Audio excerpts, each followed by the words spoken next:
He mentions here that he was a blasphemer.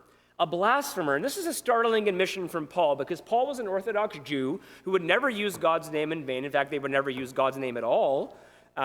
He wouldn't bow down or even touch an idol.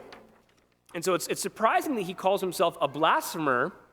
In what ways was Saul of Tarsus, of course, before being Paul, a blasphemer? Well, if you read in Acts 26, Paul, of course, is on trial for his faith, and he is sharing his testimony with the king or the judge who was there.